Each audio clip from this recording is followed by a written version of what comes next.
কক্সবাজার এসেছি আর sea food খাবো না সেটা কি হয়? তো এই যে দেখুন এখানে কত রকমের মাছ আছে, অক্টোপাস আছে, তারপর স্কুইড আছে, কাঁকড়া আছে। তো মানে যার যেটা ভালো লাগে আমরা এখান থেকে যেগুলো নিব আমরা দেখে নিচ্ছিলাম। আরেকটা বিষয় আপনাদেরকে বলে দিব, এখানে কিন্তু ওনারা এত দাম চায়, তাই ওনাদের সাথে ভালো করে দামাদামি করে নিতে হয়। আর একদম তাজা ফ্রেশ মাছটা দেখেই নেবেন।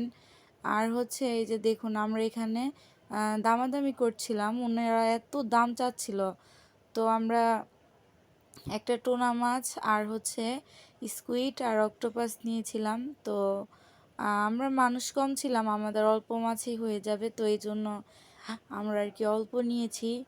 আর এই যে এই অক্টোপাসটা এটা কিন্তু অনেক ছোট অক্টোপাস, এটা অত আহামরি বড় না। তো এক একটা পা 150 টাকা করে রেখেছে, মানে ভাবেন। পুরাটা দাম করেছিলাম কিন্তু দামে বনে না অনেক। আর ওইখানে দোকানগুলো না অনেক কম খোলা ছিল, জানি না কেন। তো কি করবো, এই জন্য নিতে হলো। তো দামাদামি করে নিলাম। এক একটা পিস 150 টাকা করে অক্টোপাসের পা। আর এই যে স্কুইডগুলো এগুলো এক একটা 150 টাকা করে নিয়েছে। তো এখন এগুলো ভালো করে পরিষ্কার করে ফ্রাই করে দিবে। আর টোনা মাছটা হচ্ছে বারবিকিউ করে দিবে। আর পরিবেশটা আমার অতটা ভালো লাগতেছিল না, কিন্তু কিছু করার নাই, যেহেতু খাবো। আর অনেক ক্ষুধাও লেগেছিল, আর কোথাও পাচ্ছিলাম না, মানে এই অনেক দোকান বন্ধ ছিল কেন জানি না। তো যাই হোক, এই যে দেখুন আমাদের এগুলো কিন্তু ভালো করে কেটে নিচ্ছে। আর একটা কথা, যে যখন ওনারা এগুলো মাছ ক্লিন করবে আপনারা দূরে যাবেন না, এটা সামনে দাঁড়িয়ে থাকবেন।